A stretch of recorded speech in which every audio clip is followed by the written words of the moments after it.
айлтгая. За энэ өнөөдрийн хэвлэлийн баг хурлыг зохион байгуулж байгаа үндсэн шалтгаан бидний ард бичсэн байж байгаа 2002 онд батлагдсан иргэний хуулийн 218-ийн 1 гэдэг заалт үүнтэй холбоотойгоор зохион байгуулж байгаамаа. Тэгэхээр энэ заалтыг ингээд та сайхан тодлуулаад хараарай. Монгол Улсын иргэний хуулийн 218-ийн 1-р зүйл төлбөр гүйцэтгэх хугацаа болохоос өмнө мөнгөний ханш өссөн буурсан бол үүрэг үүсэх үеийн ханшаар тооцох төлбөрийг төлнө гэсэн. Ер нь аль ч улсад бол иргэний үндсэн хуулийн дараа ордог суурь хууль гэж тооцогддог. Бусад дагалдах зохицуултын хуулиуд нь үндсэн иргэний хуулиар давж мөрдөгддөггүй. Ихэнх тохиолдолд иргэний хуулийнхаа заалтыг мөрдөж явдаг өнөөдрийн олон улсад мөрдөгдөг жишг байгаа. Тэгэхээр та нарын хугацааг нь анзаараа 2002 онд батлагдсан хууль байгаа. Тэгэхээр энэ хуулиар юу зохицуулсан гэхээр тухайн үедээ урьдчилж харсан юм шиг ямар ч байсан хуулиа батлахдаа өнөөдрийн үүсчээд байгаа ханшийн алдагдлаас болж үүсэж байгаа их өөр. Монголчууд цаашдаа энэ өр зээлээ төлөх чадваргүй болж байгаа энэ харьцааг зохицуулах хуулийг бол харин бидний аз улсад 2002 онд баталчихсан суурь иргэний хуулиндаа байгаа энэ заалттай байгаамаа. Тэгэхээр 14 жил энэ хууль ерөөсөө мөрдөж хэрэгжиж ирсэнгүй Монгол улсад. Ялангуяа өнөөдөр бүгд өрөнд орцгооцоо зээлээ төлж чадхаа болоод тэр нь өөр болоо хувирчихсан. Энэ ханшийн зөрүүн дээрээс жирийн ард түмэн бизнес эрхлэгчид бүгд энэ өртөөгөн нэгч хуулийн этгээд үлдээгүй ингэж их хүнд хэцүү байдалд орцсон үед бид энэ хуулийн энэ заалтыг олон түмний анхааралд авчрах төр засаг бизнесийн салбарынхан бүгдийнх нь одоо бүгдэнд нь ийм учиртай хууль шүү гэж нэг сануулж тэгээ энийг хэрэгжүүлж энэ монголчуудыг өрөнд оруулаад байгаа үндсэн нэг шалтгаан болох Монгол төгрөгийн ханшны уналттай түүнээс сэргийлж хүмүүсийг нь долларын ялангуяа долларын зээлтэй хүмүүсийг төгрөг рүү шилжүүлэх энэ тэмцлийг эхлүүлэх гэж олон түмнээ уриалж бид энэ хэвлэлийн багварлыг хийж байгаа. Яг нь зөвхөн ерөнхийдөө энэ өнөөдрийн Монголд үүссэн байж байгаа хямрал бол анхны үүсэх шалтгаан нь санхүүгийн хямрал байдаг. Санхүүгийн хямралыг бол энэ олон улсын валютын сан Дэлхийн банкны зөвлөмжөөр Монгол банк явуулж байгаа мөнгө санхүүгийн бодлого нь өөрөө үүсгдэг буюу энэ бол санхүүгийн хямрал. Энэ санхүүгийн хямрал нь сүүлийн 60 жилд дэлхийн улс орнуудад болж байгаа үйл явц түүгээр баталгаажсан түүхээр нь харахад бол эхлээ санхүүгийн хямралыг зохион байгуулад араас нь тэр нь нийгмийн хямрал болж хувираад эцэстээ төрийн хямрал болж тэгээ тухайн улс иргэний дайм янз бүрийн мөргөлдөөн хүчтэй хямрал руу явдаг нь бол сүүлийн 60 жилийн дэлхийн түүхнээс харагдаад байгаа. Тэгэхээр бид нар яг ийм учраас бид нар тань сайн юм нь хоёр сайн юм байгаа. Нэгдүгээрт нь энэ суурь хууль болох үндсэн хуулийн дээр маань биш иргэний хуулийн дээр маань заагаад өгсөн байна. Ард түмнийг нь ханшийн эрсдлээс сэргийлээд. Хоёрдугаарт нь та нар сайн санаж байгаа бол 2015 оны эцсээр улсын хурал онцгой албан татврын хуулинд өөрчлөлт оруулахдаа хуулинд байсан тухайн өдрийн Монгол банкны ханшаар тооцно гэсэн заалт байсныг арилгаад 1470 гэдэг тоо тавиад хуулиа баталчихсан байж байгаа. Тэр нь юу үзүүлж байгаа нэхэр ямар ч байсан 1470-аар долларын ханшийг тооцдог жишгийг бий болгочихсон гэсэн үг.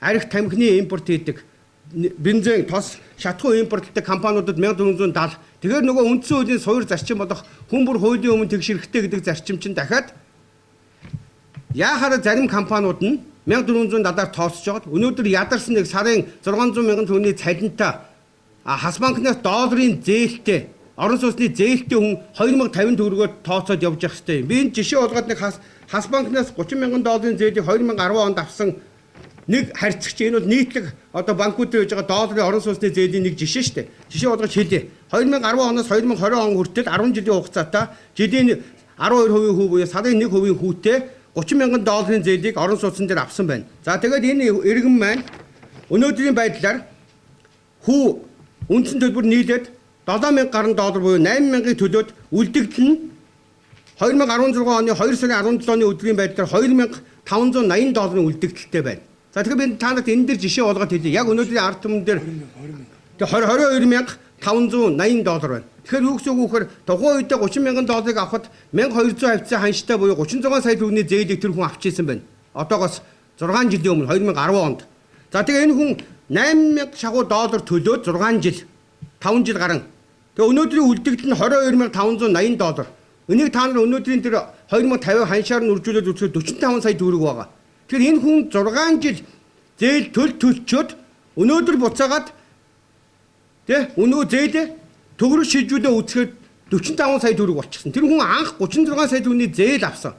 Нийт зээлийнхаа бараг 30% төлцсөн байхад тэр хүн дээр дахиад үнийн дүн 45 сая төгрөг болж хуучин байсан 36 саяас 30% төлөөд уган бол 20 хүрэхгүй одоо юу гэдэг 36 сая чинь 20 хэдэн сая төгрөгийн үлдэгдэлтэй байх ёстой хүн 45 саяыг төлөх болсон байж байна. Ийм байхад өнөөдөр Монголын ард түмэн цаашдаа тисэхгүй.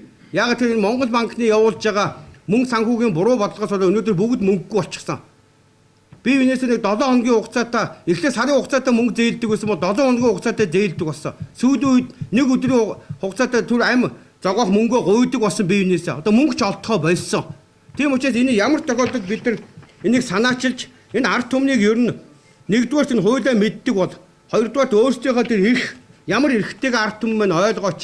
Тэгээ эрхээ мэдснийхээ үндсэн дээр нэгдэж эвлэлтэд нийлж тэмцэцгээе. Энэ төр засагтан ч гэсэн хийх ажлыг сануулъя. Эдгээр ч гэсэн яагаад энэ 14 жил таг одоо анзаа хараагүй дүлийн юм шиг ард түмнээ ингэж төгрөгийн ханшийн уналтанд хайчлуулж өрөнд орж явахт нь анхаарахгүй сууж исэн юм бэ. Аль аль талдаа анхаардаг болёо гэд. Ингээ бид иргэн Гамбат Шинбаяр Баярхүү бид гурав бол санаачлаад ингээд энэ дэмжигчдийн хамт ингээд энэ хөдөлгөөнийг үүсгэн байгуулж байна. Тэгээ үүнийг энэ хэвлэлийн байгууллагаар олон түмэндээ мэдэгдэж байна. Тэгээ яг зүгээр дүгнээд хэлэхэд түрүүний хэлдэг эхлээд санхүүгийн хямралыг бий болгоод тэр нь нийгмийн хямрал болдог. Өнөөдөр ямар их нервтэй вэ? Нийгэм тэр чигээр стресс депресстэй. Тэр нийгмийн хямрал маань өөрөө эргээд төрийн хямрал буюу төр засагтайгаа ард түмэн тэрсэлдэх хоорондоо дайсагналцах ийм замаар яваад тухайн улс үндэстэн өөрөө иргэний мөргөлдөөн дайнд хүрдэгэ. Сүүлийн жишээ ихэд энэ өнөөдөр болоод байгаа Сирийн, Украины дэлхийгээр болж байгаа хямралууд бол дандаа санхүүгийн хямралаас үүдэлтэй санаатай зохион байгуулсан үйлдэлүүд байдгийн шүү. Тийм учраас ард түмэн маань бас энийг ойлгоод нийтдээ тогтолцооны гажиг биднэрт авчир тулгасан санхүүгийн дэглэмийн үр дүнд бид нар зовж байгаа гэдгээ ойлгоод эвлэлд нь нийлээч гэдгийг бас давхар энэ хэвлэлийн баг хуралдаа бид нар уриалж байгаа шүү. Ингээд энэ ард түмэндээ болон энд хамааралтай этгээдүүдэд хандсан уриалгыг манай иргэн Гамбат уншнаа. Танилцуулна. За та бүгдийн өнөөдрийн амар амгалан айлтгая. За сая Баярхүүгийн хэлсэн юм дээр товч одоо нэмэлт хэлье. Өнөөдөр Монголын төр гацчихсан, эдийн засаг нь дампуурчихсан, зарцчихсан, ард олон бужигнчихсан, бүхэлдээ улс нийгмийн хаост орцсон байгааг бол одоо та бүгд маань мэдэж байгаа. Тэгээд өнөөдөр бид нар нэг л зүйлийг яриад байгаа. Та бүгд улиг болтол ярьж байгааг дээдс дооцсохгүй хэлээд байгааг анзаарч байгаа бах. Гадаад төр 22 тэрбум доллар боллоо. Энэ үндэсний аюулгүй байдалд нөлөөлж байна гэж одоо энэ нөхдүүд хэлж байгаа. Бид бол арай өөрөөр харж. Үнэхээр гадаад дөрвөл их болсон нь үнэн. Тэр үндэсний аюулгүй байдалд нөлөөлж байгаа нь үнэн. Гэхдээ дотоодын өрийг бид одоо цэгцлэхгүйгээр үүнийг одоо зөвтэй авч үзэхгүйгээр ард иргэдээ хамгийн түрүүнд авч бодохгүйгээр энэ байдлаас энэ хямралт байдлаас гарахгүй гэж бид үзэж байгаа юм аа. Та бүгд маань бүгд мэдж байгаа. Монгол улсын өнөөдөр төсвийн 80%-ийг хувийн хвшлийнхэн үүрдэг. Энэ 80% чинь 50% нь худалдаанаас орж байгаа. Худалдаа үйлчилгээнээс. Тэгэхээр өнөөдөр үндсэндээ Монгол улсын эдийн засаг зуучлалын тим эдийн засаг байхгүй юу? Тэгэхээр энэ зуучлалын эдийн засгийн чинь итгэдэг юм. Одоо өнөөдрийн тэр түрүү манай Баярхүүгийн дурдсан Монгол банкны харлаган буруу бодлого, арилжааны банкуудын мөнгө хүлэгч энэ харлаган бодлого эдгээр чинь үүнийг өөгшүүлээд байгаамаа. Тэгээ үүнээс гарцыг төрүүл өнөөдөр хүртэл олж харсангүй. Түрүү мөн л бас хэллээ. Өнөөдөр ялгууртай хандсан. Хуулийн дагуу хандаагүй, ялгууртай хандсан. Тэр нэг олигарх гэд нэрлээд байгаа. Тэр энэ 26 жил Монгол улсын эдийн засгаар тоглож байгаа. Тэр одоо банк санхүүгийнхэн тэднэрт одоо маш их мөнгийг зориулж байна. Мөн шатгуун түгээгчдэд одоо маш их мөнгийг зориулж байна. Энэ нь цэвэр хуульдааны арга замаар одоо ингэж өгөгдөд байгаамаа. Гэтэл ариг тамхины нөхдүүд байна. Дандаа хуульдааны арга замаар эдийн засгийг дэмжих нэрийдлэр өгч байна. Гэтэл энд чинь хуулийн дагуу Монгол улсын иргэний хуулийн 218-ийн 1 заасны дагуу энэ төрийн харлаган бодлогоос болж хохирсон хүмүүсийн асуудлыг хуулийн дагуу шийдвэрлэх энэ нийгэмд үүсээд байгаа үрийн дарамтыг арилгах ийм боломж бол байна гэж бид харж байгаамаа. Тэгээд юунаас одоо гарахын тулд бид бол хэлж байгаа. Бид нар энэ дээр улс төржүүлээгүй. Бид нар популизм хийгээгүй. Бид нар зөвхөн шударга бай бүх ард түмэндээ хүртээмжтэй хуулийг хэрэгжүүлэе гэж уриалж байгаа. Эннээс гарахын тулд үндэсний хэмжээний зөвшөлтсөл нөгөөдөг улиг болтол яриад байгаа хэрэгждэггүй эвнэгдлээ хэрэгжүүлэх шаардлагатай байна гэж бид үзэж байгаа. Тийм учраас бид одоо гурван иргэн хилээд одоо ийм уриалга гаргасан юм аа. Энэ уриалгынхаа эхийг та бүхэн одоо уншаад сонсгочоо. За уриалга. Монгол улсын нийт гадаад өр 21.6 тэрбум ам.доллар, үүнд хувийн хвшлийнх нь 16.1 тэрбум ам.доллар болж дотоод өр 10 их найт төгрөгөөс холд авсан юмны цаад учир шалтгааныг ухаардаг эх орон ард түмэн ирээдүйн хойчтой санаа зовдөг бүх хүнийг өөрийн эрэхгүй тэмцэлд дуудаж эхэллээ. Амьдрал болоод байвал барагтай юм тисдэг, дэвчээртэй, уужуу тайван, ухаалаг түмэн маань цаашид энэ их өр дарамт түүнээс гарах ямар ч гарцгүй байдлыг хийж буй бизнесийн орлого нь үнгүйдсэн мөнгөгүй болгосон санхүүгийн нийгмийн болон төрийн их хямралтай нүүр туллаа. Энэ нь 25 жил ардчил чөлөө зах зээлийн онол нэртэй залт суртал ухуулгаар тарих угааж эх орон газар нутгийг минь цөлөн дээрэмдэж буй сүүлийн 60-аад жил дэлхийг эзэрхэн захирч буй долларын эзэдийн санхүүгийн эзэнт гүрний хорон бодлогын үр дүн гэж бид үзэж байна. Тэд үндсэн хуулиас нь эхлээд төрийг эзэнгүй байхаар эзэнгүй төрөөс нь хараат бус мөнгө санхүүгийн дэглэм тогтоох замаар улс орнуудыг орчин цагт эзлэн төрөмгийлдэг нь өнөөдөр хүн төрлөختөнд тодорхой болсон төдийгүй дэлхийд даяар тэдний эсрэг тэрч байтугай үрдэг оромж нь болох Америкт ч хүртэл хүчтэй эсэргүүцэх боллоо.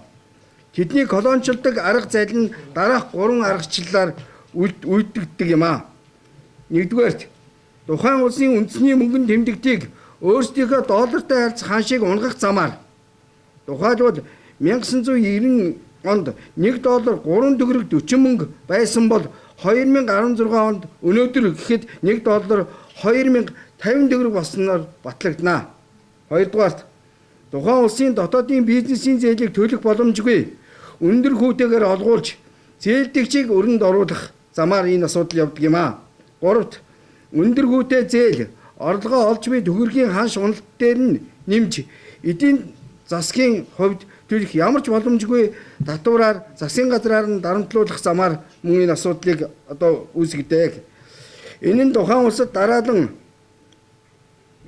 санхүүгийн, нийгмийн, төрийн хямралыг үүсгэх ба үр дүнд нь иргэний мөргөлдөөн дайнд өдөөгдсөн тэрсэлцэн нийгэм улс болдог юм аа.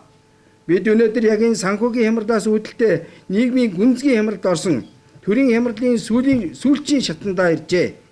Энд харийнхны үүсгэж өдөөж буй энэ хямралаас эвлэлтэн нийлж мутах нь Монгол хүн бүрийн, Монголын ард түмний, Монгол төрийн амин чухал асуудал болж түүхээ цааш үргэлжлүүлэхдээ хамтдаа шийдэх хариуцлагатай цаг ирлээ. Бидний санаачилж буй иргэний хуулийн 218-ийн 1 дэх заалтвал төлбөр гүйцэтгэх хугацаа болохоос өмнө мөнгөний ханш өссөн, буурсан бол үүрэг үүсэх үеийн ханшаар тооцож төлбөрийг төлнө гэж заасан байдаг юм аа. Заалтыг дагаж мөрдөх хэрэгжүүлэх үйлд нийт Монголынхаа ард түмэн, төр засаг, шүүхийн байгууллагууд, Монголын бизнесийн орчны төлөөлөл болох Монголын худалдаа аж үйлдвэрийн танхим, Монголын үйлдвэрчний эвлэлүүдийн холбоо, Монголын ажил олгогч эзэдийн холбоо, улсын хурд суудалтай, суудалгүй намуудад болон нийт төрийн бус байгууллагууд болон иргэний хөдөлгөөнүүдэд хамтарч ажиллахыг бид уриалж байна. 218-ийн 1 хөдөлгөөнийг санаачлагчид Иргэн Баярхүү, Шинбаяр, Гамбат. За та бүгд. За манай Шинбаяр тэгээд бас энэ юутай холбоотой яг энэ иргэний хуулийн заалтыг биелүүлэхтэй холбогдоход мэдээж өнөөдрийн төрөөс хэн хариуцсан гэдэг асуудал гарч ирнэ. Мэдээж хууль хяналтын байгууллага, прокурор, шүүхийнхэнтэй холбоотой асуудлууд гарч ирнэ. Энэ бол улсын их орны аюулгүй байдалтай холбоотой учраас аюулгүй зөвлөлийн асуудал. Яг энэ мөнгө санхүүгийн бодлого явуулдаг Монгол банкны өөрөө улсын их хурлын харьяа бүтцэд тооцогддог учраас мэдээж улсын их хурл. Тийм учраас энэ санаачлагчдын зүгээс бас улсын их хурлын дарга Монгол улсын ерөнхийлөгч, Монгол улсын үндэсний аюулгүй байдлын зөвлөлийн дарга нарт шаардлагыг бас хүргүүлж байгаамаа. За ингээ манай шинэ уншаад танилцуулдаг. За тэгэхээр өнөөдөр иргэний зүгээс санаачлах гаргаж бид энэ иргэний хуулийн 218-ийн 1 гэдэг энэ заалтаар одоо иргэний хөдөлгөөн байгуулж одоо ард иргэдэд хандж байна. Монгол улсын одоо үндсэн хууль, бусад хууль тогтоомжийг үндэслэж бид энэ шаардлагуудыг хүргүүлж байгаа. За Монгол улсын одоо батлагдсан хуулиуд дотроос огт хэрэглээгүй хууль байдаг. Тухайлбал ард нийтийн сан засварлах тухай хууль, за ашигт нутгийн хуулийн 5-4, 5-5, 5-6 гэдэг огт хэрэглэгдээгүй ийм хуулийн заалт байдаг. За мөнтэй адилхан иргэний хуулийн 218-1 бол батлагдсан өдрөөсөө хойш өнөөдөр 14 жилийн хугацаанд засгийн газар улсын их хурлын зүгээс энэ хуулийн заалтыг хэрэгжүүлэх чиглэлд огт ажил хийгээгүй. Тийм учраас энэ нэгэнтээ баяага батлагдсан хуулийг хэрэгжүүлэхгүй явж ирснээс үүдсэн асар олон одоо үр дагаврууд бий болсон, сөрөг үр дагаврууд бий болсон. Түүний нэг жишээ нь бол энэ санхүүгийн болон эдийн засгийн олон хямралууд бол зөвхөн энэ хуулийн заалттай шууд холбоотой. Тийм учраас бид улсын их хурлын дарга, за Монгол улсын ерөнхийлөгч буюу одоо үндэсний аюулгүй байдлын зөвлөлийн даргад мөн одоо хандаж шаардлагуудыг хөрвүүлж байгаамаа. За энэ шаардлагыг манай өдрөн уншиж танилцуулаа. Монгол улсын их хурлын дарга Зандаа Хүүгийн их болт танаа шаардлага хөрвүүлэх тухай иргэний хуулийн 2002 оны 218-1 төлбөр гүйцэтгэх хугацаа болохоос өмнө мөнгөний ханш өссөн, буурсан бол үүрэг үүсэх үеийн ханшаар тооцож төлбөрийг төлнө гэж энэ 218-1 заасан байгаа. Заалтын хэрэгжилтийг биелүүлэхийг шаардаж улсын их хурлын харьяа бүтэц болох Монгол банк санхүүгийн зохицуулах хороо мөн нөгөө талаас бизнесийн төлөөлөл болох Монголын банкуудын холбоо, худалдаа аж үйлдвэрийн танхим, Монголын үйлдвэрчний эвлэлийн холбоо, ажил олгогч эзэдийн холбоодын болон бусад хэрэгтэй төлөөллүүдээс оролцуулсан ажлын хэсгийг улсын их хурл дотроос зохион байгуулж улс орныхоо эдийн засгийн макро ба микро төвшингийн алдагдаад буй уялдаа холбоог сэргээх замаар Америк долларын зээлүүдийг иргэний хуулийн 218-ийн 1-р заалтын дагуу төгрөгийн зээлд шилжүүлэх асуудлыг шийдэх. Монгол банк, Монголын банкуудын холбоотой хамтран банк бүрээр олгогдсон Америк долларын зээлийн олгогдсон үеийн төгрөгийн ханшаар тооцсон дундаж шилжүүлэх ихтгэлцүүр ханшийг тодруулж баталгаажуулах. Ажлын хэсгийг судлаж баталгаажуулсан ханшийн дагуу арилжааны банкуудын Америк долларын зээлийг төгрөгт шилжүүлж гэрээнүүдийг шинжилүүлэх. Хэрэгжих шатанд банк бусад сонирхогч этгээдүүдээс янз бүрийн санхүүгийн зал булхаа оруулахгүй байхыг хянаж хэрэгжүүлэх. 2015 онд батлагдсан үндсэн хуулийн хүн бүр хуулийн өмнө тэгш хэрэгтэй байх зарчмыг алдагдуулсан онцгой албан татварын тухай хуулийн нэмэлт өөрчлөлтөөр тогтоосон 1 Америк доллар 1470 төгрөг гэсэн ханшийг ямар ч тохиолдолд ихсгэхгүй байхыг онцгойлон анхааруулж байна. Ажлын хэсгийн явуулах үйл ажиллагааг биечлэн хянаж 7 хоног бүр ард түмэндээ мэдээлж байхыг шаардаж байна. 218-1 хөдөлгөөнийг санаачлагчид мөн Монгол улсын ерөнхийлөгч үндэсний аюулгүй байдлын тэргуун захиагийн элбэг дөрж танаа шаардлага хөрвүүлэх тухай иргэний хуулийн 2002 оны 218-1 төлбөр гүйцэтгэх хугацаа болохоос өмнө мөнгөний ханш өссөн, буурсан бол үүрэг үүсэх үеийн ханшаар тооцож төлбөрийг төлнө. Заалтын хэрэгжилтийг биелүүлэхийг шаардаж аюулгүй зөвлөлийн өргөдөгсөн хуралдааныг ерөнхий шүүгч, шүүхийн ерөнхий зөвлөлийн гишүүд, улсын ерөнхий прокурорыг оролцуулан зохион байгуулж хууль хяналтын болон шүүх засаглалын бүтцүүдийг нэгдсэн нэг ойлголттойгоор нэгдмэл зохион байгуулалт, уялдаа холбоотойгоор ажиллах үүрэгтэй зөвлөмжийг өгөх. Шуурхай ажиллах ажлын хэсэг байгуулж тодорхой чиг үүрэг зохион байгуулалтын хэлбэрт хэрэгжүүлэх. Хийгдэж буй ажлыг байнга хянаж ард түмэндээ 7 хоног болгон мэдээлж байхыг шаардж байна. 218-1 хөдөлгөөнийг санаачлагчид Эргэн Баярхүү, Шинэбаяр, Гамбат. Энийг яг бас тайлбар өгнө. Банкуд ингээ яваад очин жишээ. Тэр урдаас мэд тавьдаг тайлбар нь бидний их үүсэр өөрөө долларын юмаа.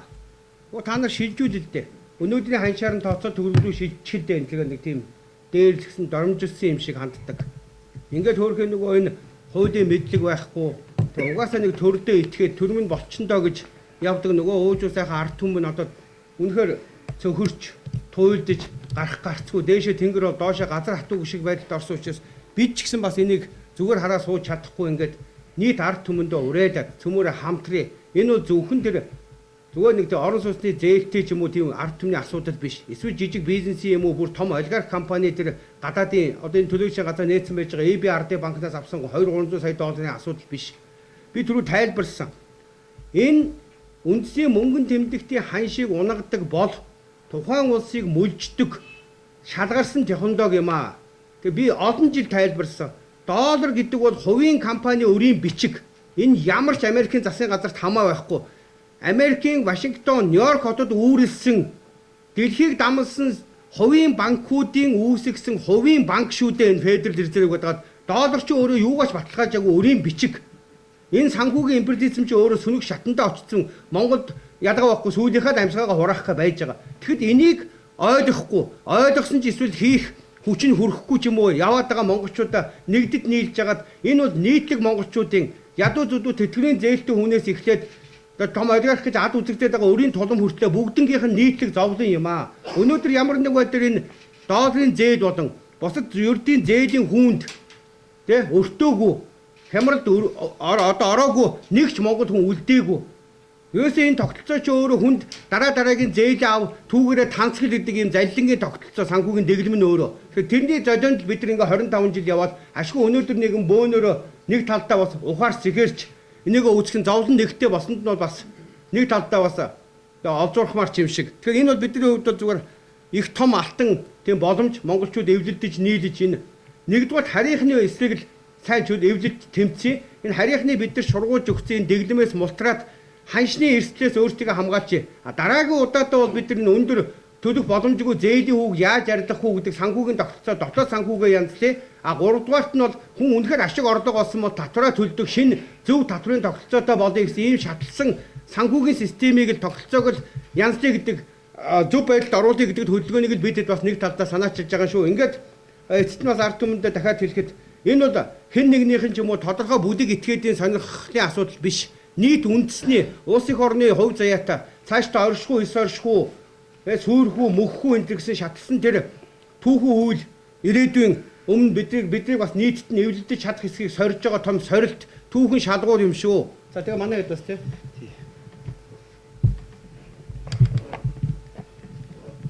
За бид өнөөдөр бид одоо талцуулж ямар нэг байдлаар одоо шүмжлэлтэй байдлаар хандсангүй хамгийн гол нь өнөөдөр үүсээд байгаа нөхцөл байдал төрийн өөрийнх нь үүргийг хийх ёстой ажлыг л сануулж үүнийг одоо бид хийж байгаамаа. Төрөнд бол одоо өнөөдөр алтан боломж байна. Тэр нь үнэхээр одоо ингэж хэрэгжүүлж болохоор энэ байдлаас одоо ард түмнээ аварч болохоор тийм хуулийн гарц байгаа шүү гэдгийг бид хэлмээр байна.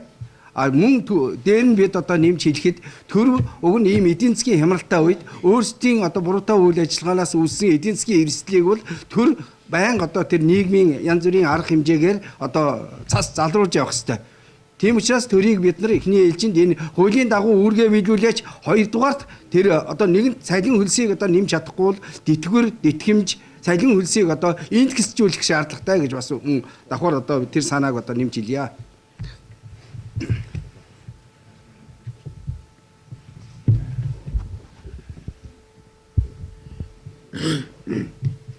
Тэр өнөөдрийн бидний эвлийн баг хурал энэ үндэсний хөдөлгөөн санаачилж байгаа энэ арга хэмжээ бол зөвхөн эхлэл байгаа.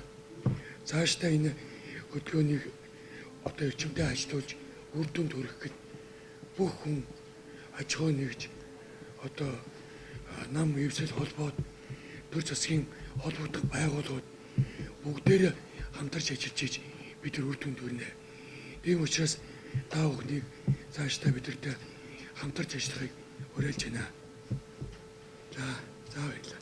Тэгээ яг хоо энэ мэдээж энийг олонний хүч оломгүй далаа гэж бид бол зөвхөн санаачилж байгаа. Энэ өнөөдрийн долларын зээлэнд өртөөгүй эсвэл энэ долларын зээлнээс улбаатай ханшийн уналтанд өртөөгүй нэг ч Монгол үлдээгүй учраас бүх энийг ойлгохгүй байгаа юм уу, учраа олохгүй байгаа юм уу, эсвэл нэгдэд нийлж хүчээ хамтрий гэж байгаа бүх хүмүүст одоо уриалж байгаа юм хамтар төмөрөө энийг эвлэлд нь нийлж хийдья. Бид бол та бүхний төлөө зүтгэхэд бэлэн байна. Тэгэхээр гол нь бид нар санаачилж энэ та хэдийн төлөө энийг санаачлаад бидэрт нийлээд нэгдээд явах юм бол энэ улс их орны хувь тавьдын шүү гэдгээ дахиад бас сануулад тэгээ уриалж байна хамтарч ажиллацгаая гэж тий. За асуулт хариулт байвал та асуух харах юм байл. байхгүй хэвлэм мэдээ дараа энэ. За тий. Та бүхэн энэ хооронд нь би нөгөө манай энэ санаачлагчдын штаб урьдчилсан байдлаар байрлаж байгаа байрны хаягийг хэлээдхий. Чингэлтэй дүүргийн баг тойроод хүнсний 1-р дэлгүүрийн чанга харталд зар мэдээг сонины байр түүний 9 тоотод манай одоо санаачлагчдын бүлгийн ажлын хэсэг ажиллаж байгаа шүү. Тогтмол Тэр мэдээ юугаа дараа. Хэвлэм мэдээг дараа. Тэрийг авдагч надад. Уриалга Орой тоог. Уриалга ингэ. Энийг авч. Бич.